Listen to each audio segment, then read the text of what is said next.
what's up, y'all? Thanks for coming back and joining me again today. I'm going to start with my second episode of this three-part little mini-series I'm doing about the beauty of wide intervals.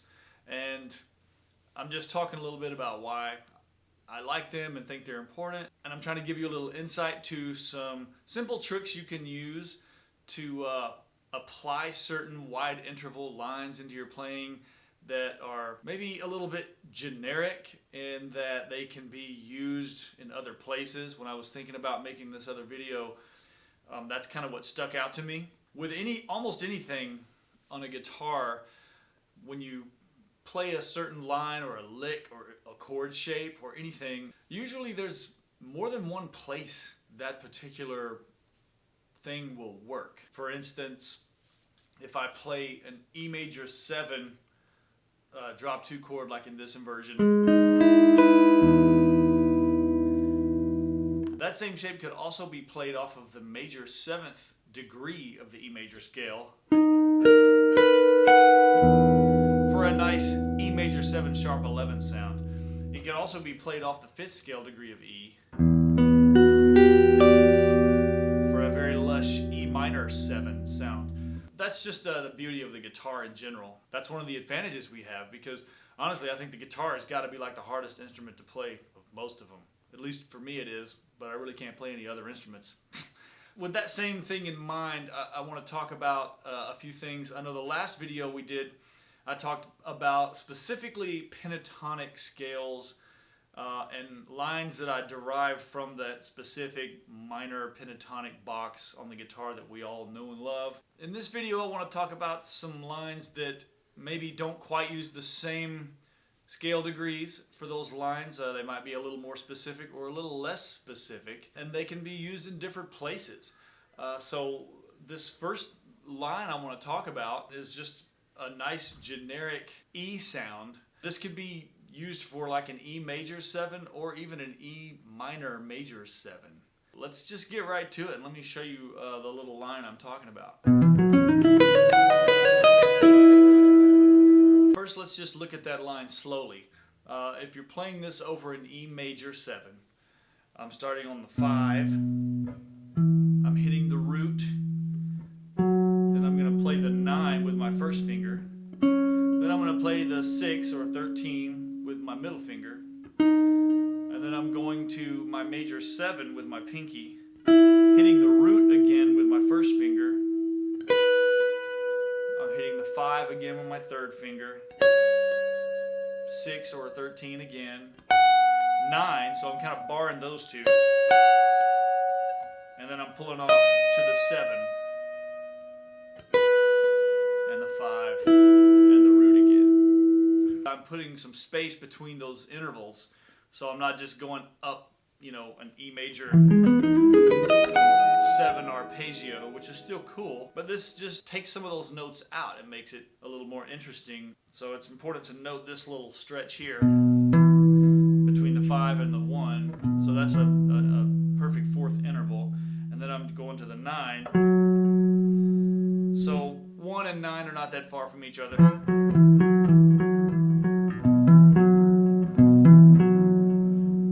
And then I'm jumping up a 5th to the 13. And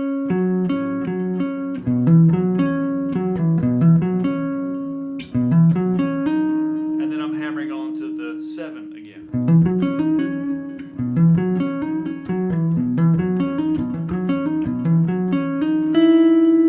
And then I'm getting that 1 right there. Then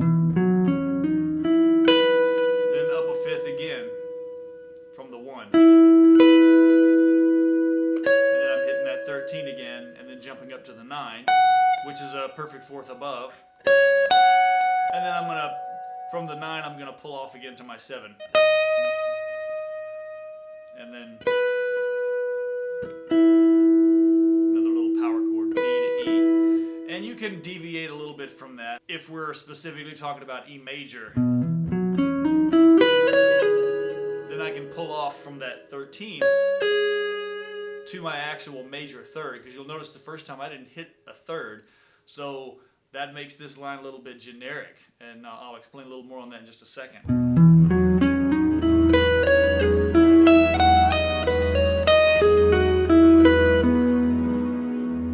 course, that time I sprinkled in some thirds in there, which gave it a definite identity. You know, it's a major 7 tonality going on there. But if I don't use the major third, this same line will sound great over an E minor major 7, which comes from the melodic minor or harmonic minor. If we're playing that 13 in there, it's going to be specifically melodic minor.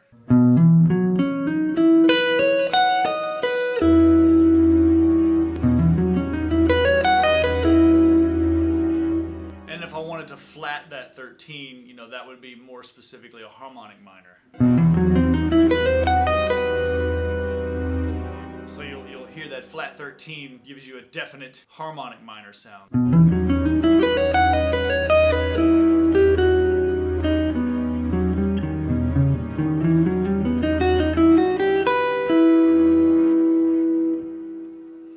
That's the exact same line in the exact same key with 2 different harmonies underneath it. Because we left out the third, it makes it fair game for either a major 7 or a minor major 7.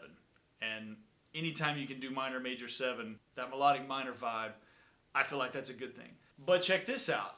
I can also move that exact same lick up a minor third interval starting on D, which would be the flat 7 of E, and it's going to really sound like an E minor 7. And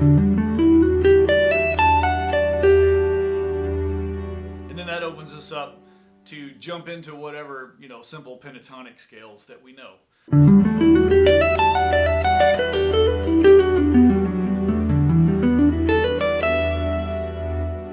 So you can see that same line sounded like E minor 7 just then, or G major 7, right? Because G is the relative major to E minor and vice versa. That's just a really cool way to play a generic line and have more than one application to it, and that's just the beauty of guitar. So in that same vein, I'm going to deviate to another line that is also kind of generic and can be moved around in different places. So this time I'm going to stay in E minor, and I'm going to go down here and start on my third, which is G in the key of E minor. And I'm just going to play another kind of a wide interval line and show you how that sounds.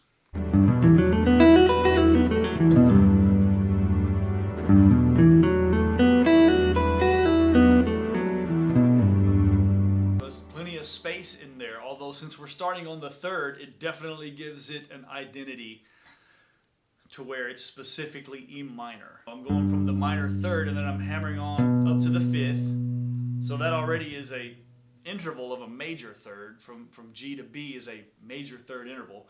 Then I'm going to jump up a perfect fourth again from B to E, and then a couple of closer intervals. So I'm hitting the 9 and the 11 right there. So I'm going from the root, which is E, to F sharp, and then hammering on to 9. And then I'm going to do another closer interval to our fifth, which is B.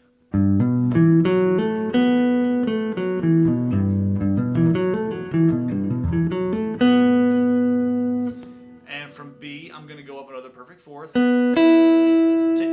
again, and then do the same, go to our 9, and play our fifth again.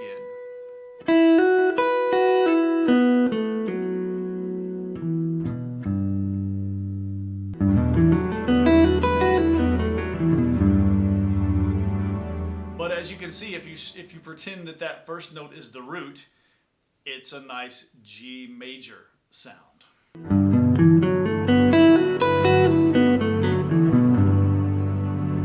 That's a fun way to do that. And then of course, just think this way, you know, if you want it to sound like a minor sound, build that line off of the minor third of whatever chord you're playing. And if you want it to have a major sound, build it on the root. And then of course we can go down the rabbit hole with that whole idea.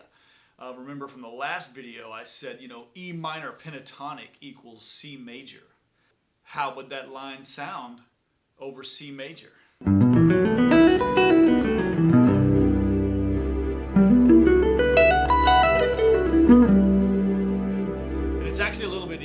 nail it when you're playing it up high off of those smaller frets. You don't have to stretch quite as much, so that may make it a little easier for you. And like we said earlier, if you build it pretending it's off of what you're considering the root, it's automatically going to sound minor.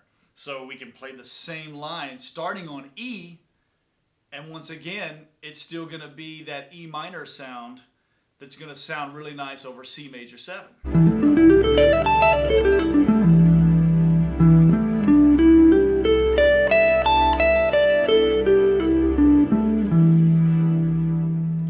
So you're seeing probably by now that just all these things can be looked at so many different ways. If I play that line from what I consider the major third scale degree of whatever given bass note I'm hearing, it's going to sound like a nice major 7. Also, if I build it off of the 5th scale degree, it's going to sound major. And the reason for that is, if you really want to get crazy, the 5th of the bass note is also the 3rd of the 3rd mode of your major scale. What I mean by that is, in C major, E would be our Phrygian mode. We're starting on G. Phrygian mode is essentially a minor scale, so G is the minor 3rd. I hope that doesn't confuse you too much. Maybe I'll do a video just breaking down modes and my approach to that. If that's something you guys care about, let me know. But there you go. You've got 2 licks already that sound pretty hip because they've got some wider intervals, and they can be applied in two or three different places without changing a single note to get different tonalities under different chords or different bass notes. So since I'm showing you wide interval lines that are a little more specific sounding, I'm going to give you this extra little cherry on top that I like to play. We're going to go back to our bass note of E, and this time I'm going to completely play something starting from my first string rather than coming up. So this is the kind of thing you might want to combine with that. So we're going to think of our E minor 7 arpeggio.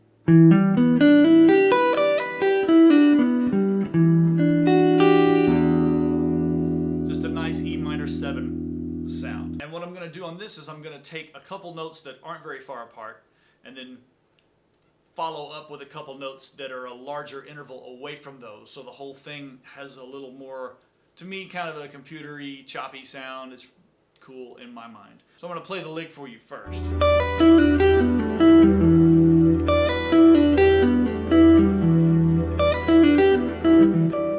So what I did there was I started on my flat 7, which is D, pull off to my B.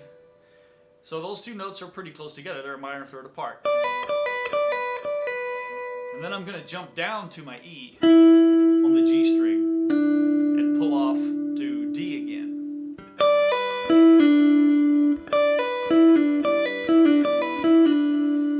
Then I'm going to go to that B string that I've neglected so far and play my G. So that's going to give me a nice minor 3rd interval in there, but it's coming not necessarily in a scalar order, so it sounds more interesting. And then I'm going to skip a string down to the D string, and right there I'm playing B and pulling off to A.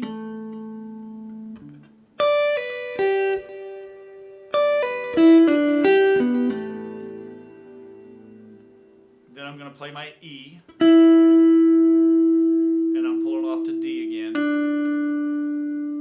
And then when I get to the bottom, I'm either going to play G or F sharp to E. You can play either one. F sharp is nice because you get the 9.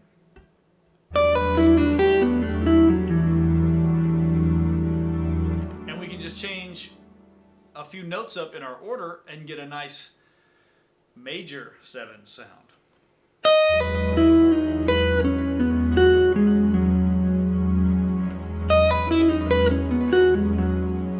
So that's how I played D sharp to B, to E, to D, to B, then skip a string, C sharp, pull off to B,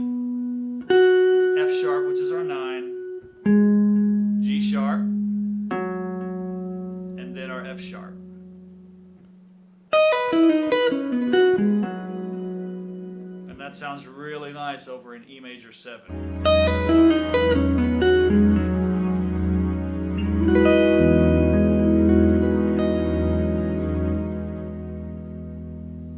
So you have a major and minor version there using a pair of notes that are a closer interval than skipping a string, which automatically creates a wider interval. I can do the same thing for a melodic minor sound if I want to. So that time, I just played the same thing I played the first time basically, but I raised the 7, and everywhere I hit the 7, I made sure it was a major 7 interval.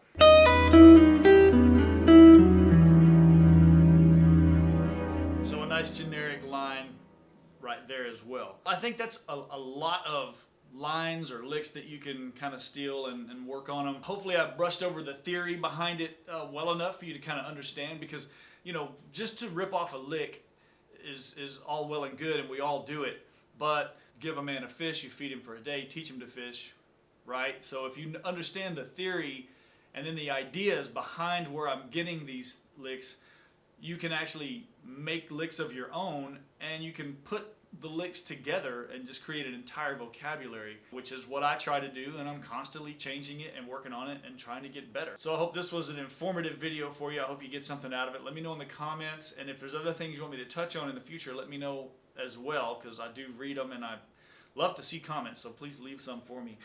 And I'll be back with episode 3, the final episode of my Beauty of Wide Interval series. So thanks for tuning in, and I'll see you soon.